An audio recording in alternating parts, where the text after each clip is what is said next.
All right, welcome to the Grok 4 release here. This is the smartest AI in the world, and we're going to show you exactly how and why. And it really is remarkable to see the advancement of artificial intelligence, how quickly it is evolving. I sometimes compare it to the growth of a human and how fast a human learns and gains conscious awareness and understanding.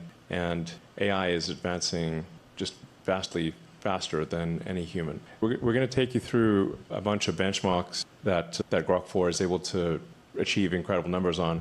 But it's actually worth noting that Grok 4, if given like the SAT, would get perfect SATs every time, even if it's never seen the questions before.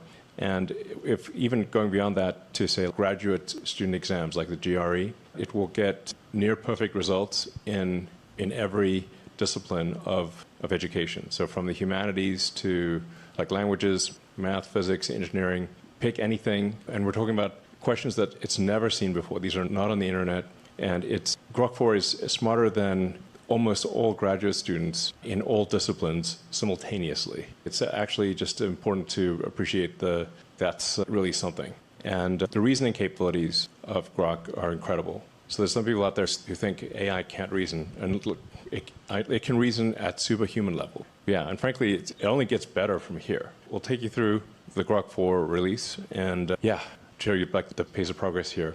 I guess the first part is like, in terms of the training, we're going from Grok 2 to Grok 3 to Grok 4. We've essentially increased the training by an order of magnitude in each case. So it's 100 times more training than Grok 2, and that's only going to increase. So it's, frankly, I don't know, in some ways a little terrifying. But the growth of intelligence here is remarkable. There are no humans that can actually answer these, can get a good score. If you actually say, like any given human, what's the best that any human could score? I'd say maybe 5% optimistically. Yeah. So this is much harder than what any human can do. It's incredibly difficult. And you can see from the types of questions, like you might be incredible in linguistics or mathematics or chemistry or physics or any one of a number of subjects, but you're not going to be at a postgrad level in everything. And Grok 4 is a postgrad level in everything. Like some of these things are just worth repeating. Like Grok 4 is postgraduate, like PhD level in everything. Better than PhD, but like most PhDs would fail. So it's better that said, at least with respect to academic questions, I want to just emphasize this point. With respect to academic questions, Grok 4 is better than PhD level in every subject, no exceptions. Now, this doesn't mean that at times it may lack common sense, and it has not yet invented new technologies or discovered new physics, but that is just a matter of time. I think it may discover new technologies as soon as later this year, and I would be shocked if it has not done so next year. So I would expect Grok to literally discover new technologies that are actually useful no later than next year and maybe end of this year. And it might discover new physics next year. And within 2 years, I'd say almost certainly. So just let that sink in. Yeah. Yes. And to be clear, these are still, I'd say, this is still fairly primitive tool use. If you compare it to, say, the tools that are used at Tesla or SpaceX, where you're using finite element analysis and computational fluid dynamics, and you're able to run, or say Tesla does like crash simulations where the simulations are so close to reality that if the test doesn't match the simulation, you assume that the test article is wrong.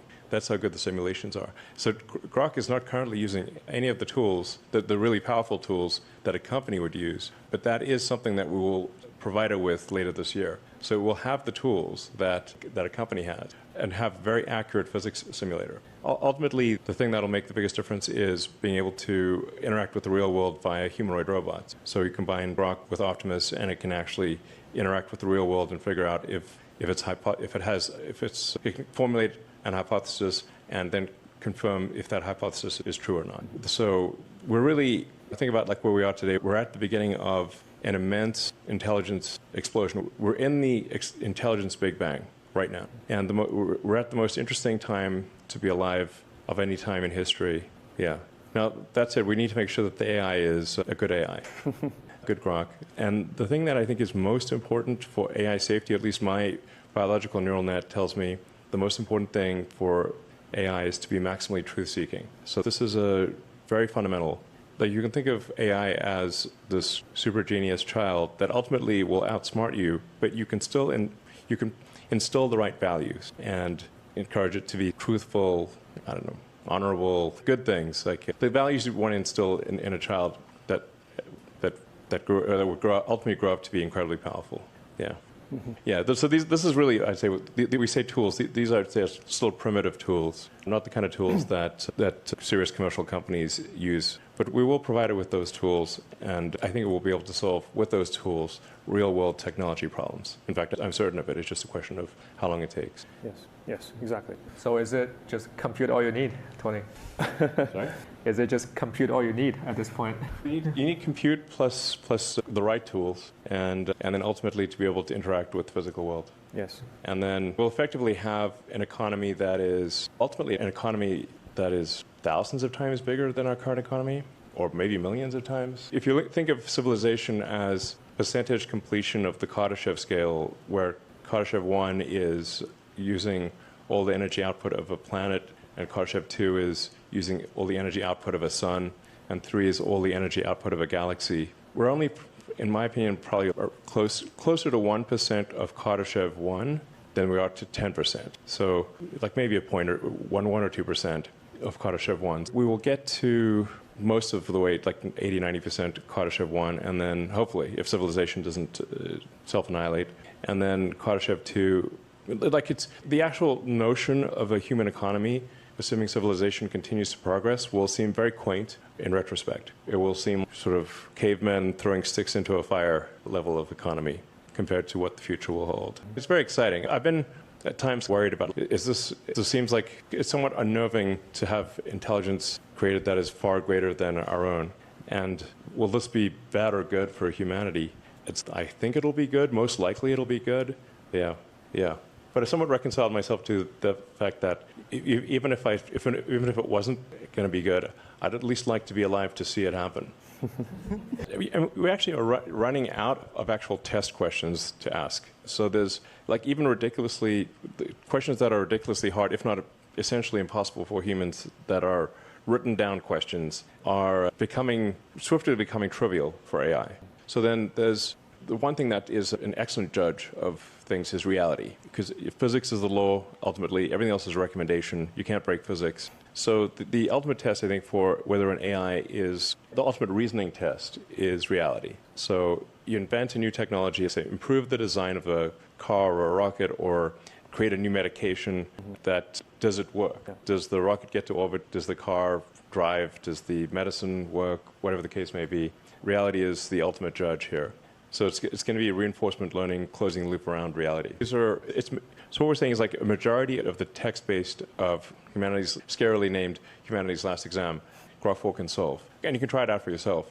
And with the Grok 4 Heavy, what it does is it spawns multiple agents in parallel, and all of those agents do work independently, and then they compare their work, and they decide which one. It's like a study group. And it's not as simple as majority vote, because often only one of the agents actually figures out the trick or figures out the solution.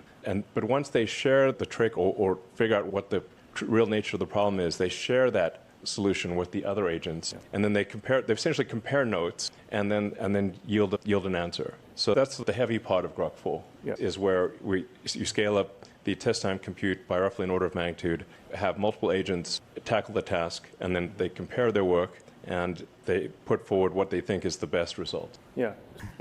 But like actually going forward, we can give it the same model that physicists use, so it can run the same level of compute that leading physics researchers are using, and give you a physics accurate black hole simulation. Exactly. Just right now is running in your browser, so. Yeah, this is just running in your browser. Yeah, exactly. But it is quite funny. But it had to understand that question, which is that's the wild part. It's like it understands what is a weird photo.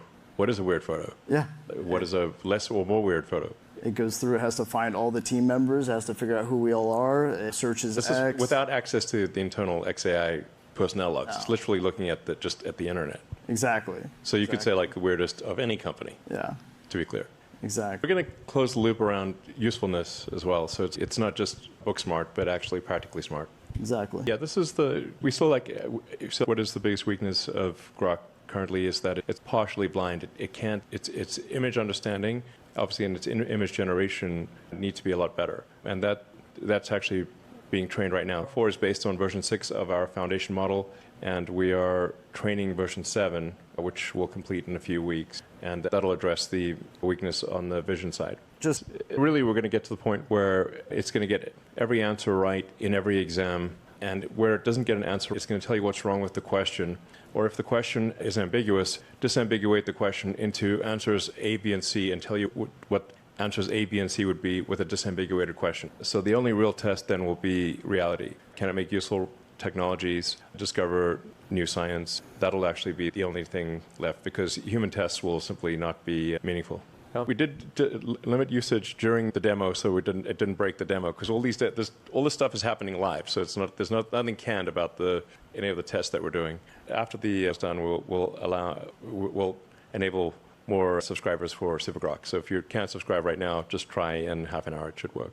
And now let's get into voice. Great. So it's great to see that we've now got a way to pay for all those GPUs. So we just need 1 million vending machines. Definitely. And I could make $4.7 billion a year with 1 million vending machines. 100%. Let's go. They can be epic vending machines. Yes, yes. All right. We are actually going to install vending machines here, like a lot of them. We're happy to supply them. All right, thank you. All right. I'm looking forward to seeing what amazing things are in this vending machine. That's for you to decide. All right. Now the next step, obviously, is for Grok to be able to play the game. So it has to have very good video understanding, so it can play the games and interact with the games and actually assess whether a game is fun and actually have good judgment for whether a game is fun or not. So with version 7 of our foundation model, which finishes training this month, and then we'll go through post-training RL and whatnot, that will have excellent video understanding. And with the video understanding and improved tool use, for example, for video games, you'd want to use Unreal Engine or Unity or one of the main graphics engines, and then generate the art, apply it to a 3D model, and then create an executable that someone can run on a PC or a console or a phone. Like we expect that to happen probably this year, and if not this year, certainly next year. So it's going to be wild. I would expect the first really good AI video game to be next year, and probably the first half hour of watchable TV this year, and probably the first watchable AI movie next year. Like, things are really moving at an incredible pace. Yeah, when Grok is 10xing world economy with vending machines, it would just create video games for humans.